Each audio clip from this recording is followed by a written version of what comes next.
Through this presentation, we will be discussing Nola Pender's health prevention model. We will start with a brief introduction to the theorist followed by my rationale for selection. This will be followed by an overview of the theory.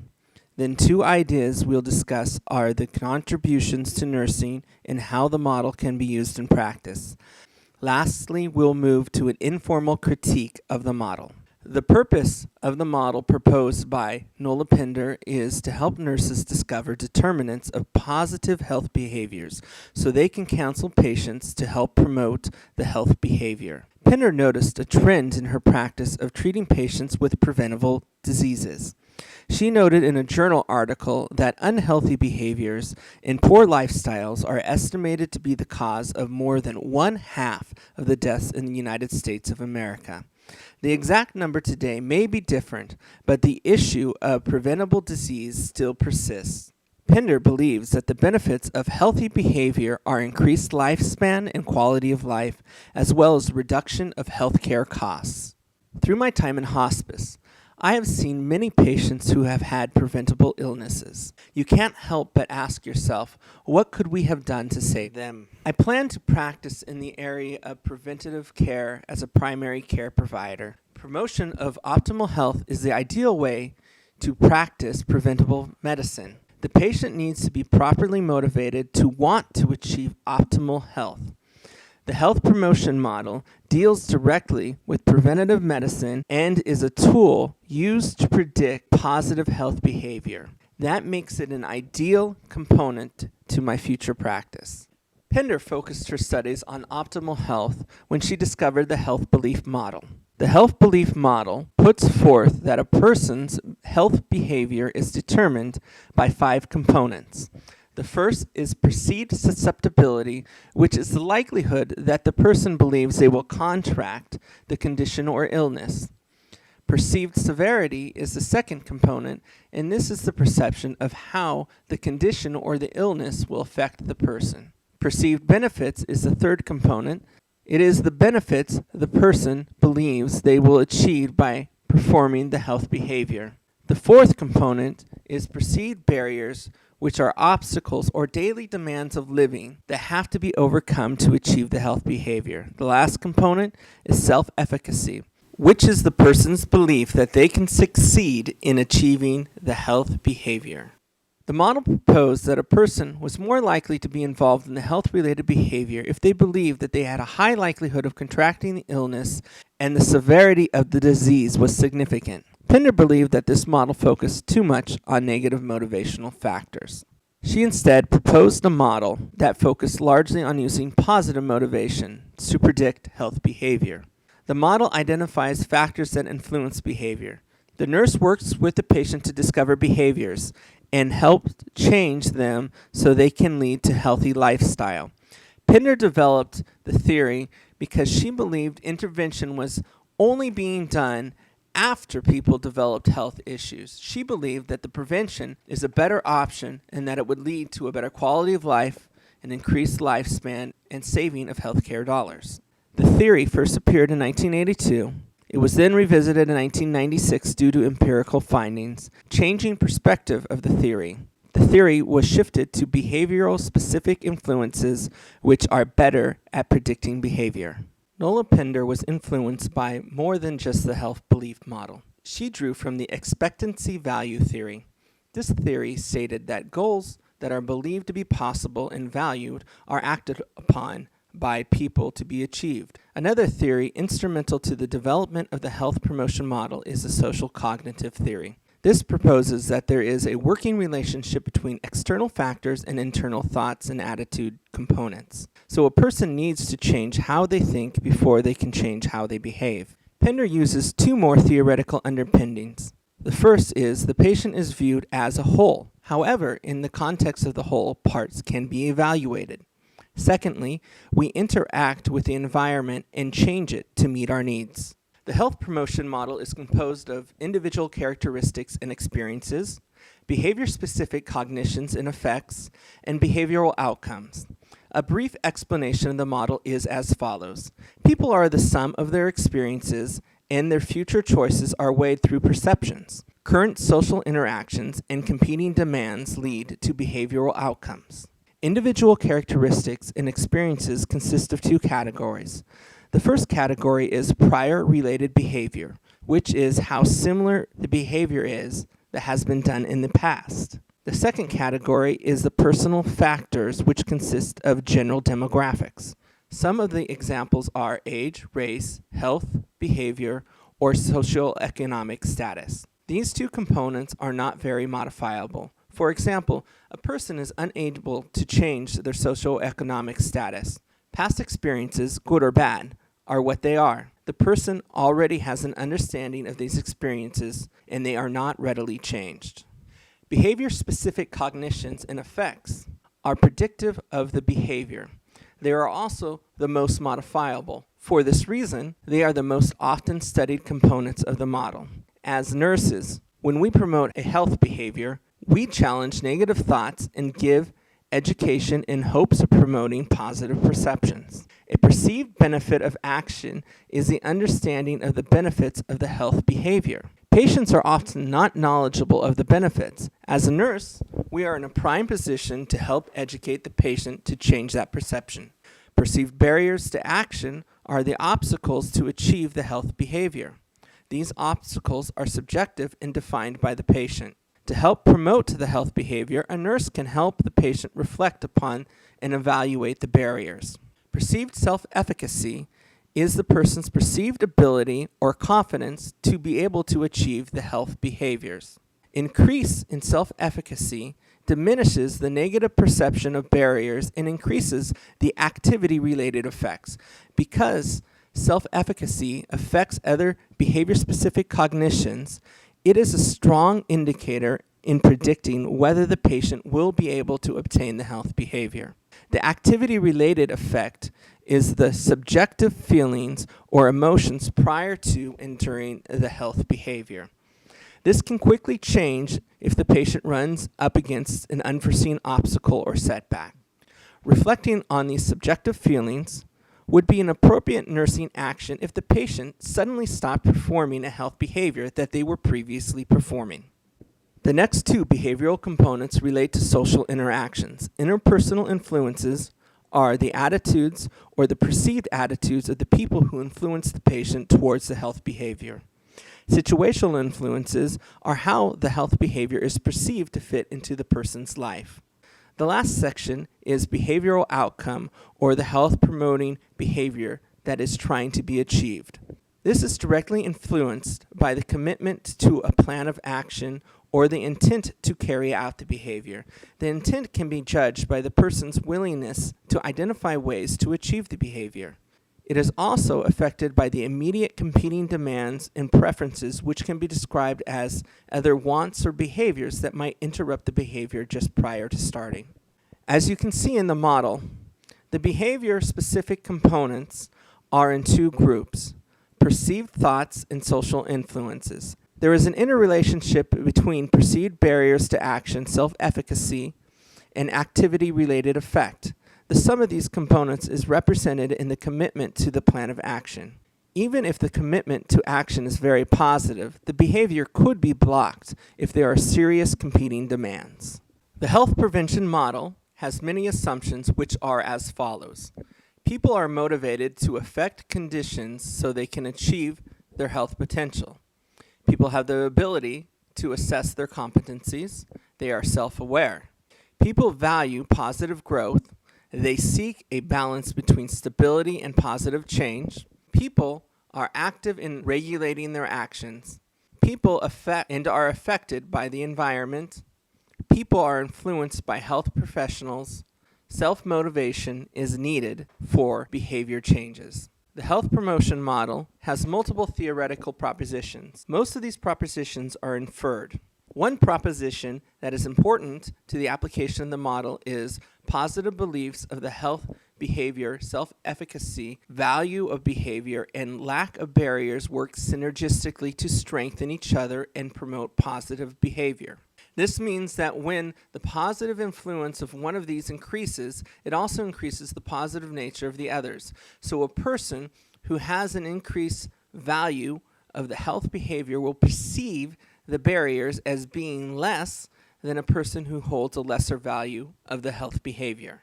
Self-efficacy plays a very dynamic role in the health promotion model. With self-efficacy's role in the model, it is often a focus of intervention. There are two major types of intervention to increase self-efficacy: positive experience and social influence. Creating a positive experience and minimizing the discomfort increases self-efficacy. Nurses can provide a variety in the health behavior or use progressive goals of the health behavior, such as running a half a mile and then progressing up to 5 miles. Social sources, such as examples or modeling by people who are influencers, influence positive self-efficacy. If a smoker sees those around them being able to quit, they are better able to recognize that it is possible and that there must be a benefit to stopping. Through studies, 4 types of self-efficacy were identified: inactive mastery, vicarious experience, verbal persuasion, and physiological and affective states. Inactive mastery experiences is self-efficacy brought about by repeated success of the behavior. It is the strongest predictor of the person achieving the health behavior. Vicarious experiences are the learning that is brought about through others who form a role modeling or observation of the behavior being performed. Verbal persuasion is positive affirmations and encouragement to achieve the health behavior.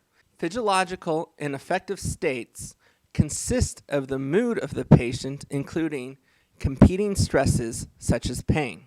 The health promotion model is limited in explaining the triadic reciprocal relationship.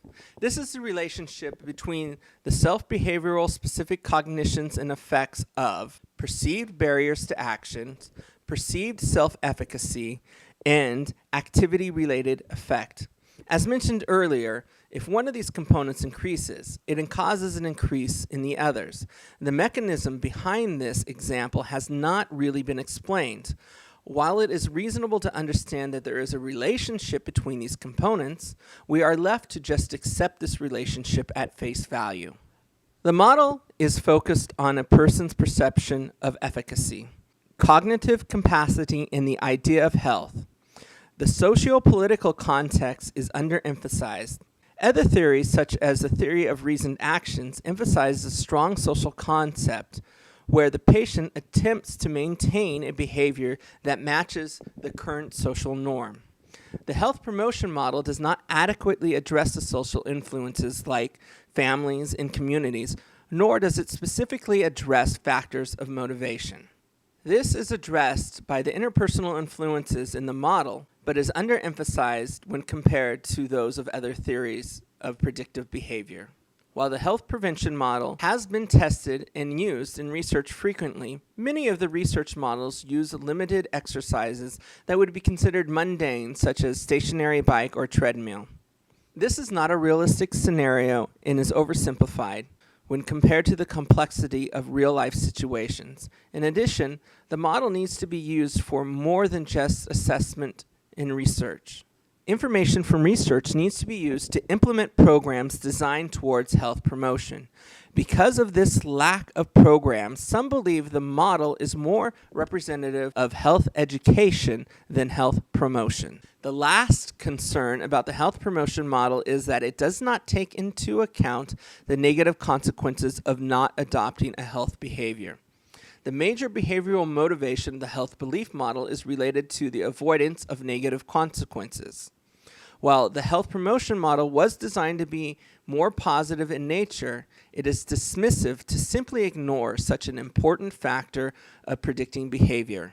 Nola Pender's contribution to nursing and healthcare is significant. Pender helped to popularize the concept of prevention or health-protecting behavior, including environmental aspects of prevention. Today, the idea of health prevention has become prominent in healthcare. In the United States, it has become an industry. In nursing, the health prevention model is a predominant model of health promotion. The framework of the health prevention model can be used to help patients gain healthy behaviors. This can be done by assessing a patient or a group of patients with surveys constructed under the ideas of the health prevention model. With the use of computers, large groups can be surveyed and standardized interventions can be brought to light from trends seen in the study. The theory is testable and has been tested widely over the course of almost 30 years. It has been used for the young and old, male and female, sick and healthy. The sum of this theory and research has added to the base of nursing knowledge. The health prevention model can easily be applied to patient-oriented use. While we assess and interview our patients, we can be aware of the behavior-specific cognitions. This informal use of the health prevention model can help cue the nurse into barriers to health-promoting behavior. An example of this use in acute care could be finding the reason a surgical patient does not want to do their breathing exercises. An important part of health promotion by nurses comes from behavioral counseling skills. Nurses are in a good position to use methods of empowering to increase self-efficacy in patients. A regular daily function of the nurse's education. Using the health promotion model prior to education will help the nurse tailor their teaching to the patient. Some examples of health promotion issues are sexually transmitted diseases, smoking cessation, diet, exercise, safety, stress reduction, and diabetes prevention, and many, many more. All of these topics can more effectively be taught if you are able to relate their importance to the patient and give the paths to achieve the appropriate behavior that fits into the patient's lifestyle. Another use of the health prevention model is setting policy at an administrative level. Many hospitals have policies that are used to promote health. In the case of smoking cessation, most hospitals are smoke-free. In addition, many hospitals encourage staff nurses to educate patients who are smokers on the benefits of not smoking. Offering vaccinations for the flu and pneumonia is another health promotion opportunity brought about by health policy. These two examples show that the health prevention model can be a direct influence in the patient-to-nurse interactions from an administrative policy setting standpoint. The last area that is able to use the health prevention model is research-oriented practice. In research, large groups of people can be surveyed to help reveal health behavioral trends. This type of research can help identify areas of need related to the perception of a particular health behavior. In this way, research is able to evaluate current effectiveness of programs or the need to initiate new programs. In this next section, I will use Fawcett's analysis of evaluation of nursing models to do a quick critique and review. The critique is specifically designed for models and therefore is the best fit to critique the health prevention model. I will first analyze the model by discussing its origins, focus, and content. Then I will evaluate the model's origins, content, logical congruency, and credibility. Nola Pender originated the theory as a positive reimagining of the health belief model. She wanted to eliminate the negative motivating factors of the health belief model and focus on health behavior predictors related to positive behavioral motivation. She used the ideas of the expectancy value theory, which states that if a person believes a goal is attainable, they will act to achieve it. She also used the underpinnings of the social cognitive theory, which is a relationship between internal and external and biological components that form the motivation and choice for behavior. The model's focus is the understanding of how patients make healthcare decisions. More specifically, the model was interested in understanding what motivated patients to produce healthy behaviors. This information could then be used to positively reinforce the health behavior in patients. The content can most easily be understood by reviewing a diagram of the model. Individual characteristics and expectations are descriptions of the person, who they are, and how they think. These are more static in nature and do not readily change. The second section of the model is more fluid. It consists of perceptions, attitudes, social influences, and the confidence the patient relates to the health behavior. Because these are changeable, they are often the focus of the study and where interventions are directed to when behavior modification is needed. The rest of the content is commitment to behavior, competing demands, and the health behavior that is desired. The theory origin is derived from a well-accepted theory, and the health belief model is widely used in nursing in other disciplines. The content is well formed, but avoidance behavior is left out of the model.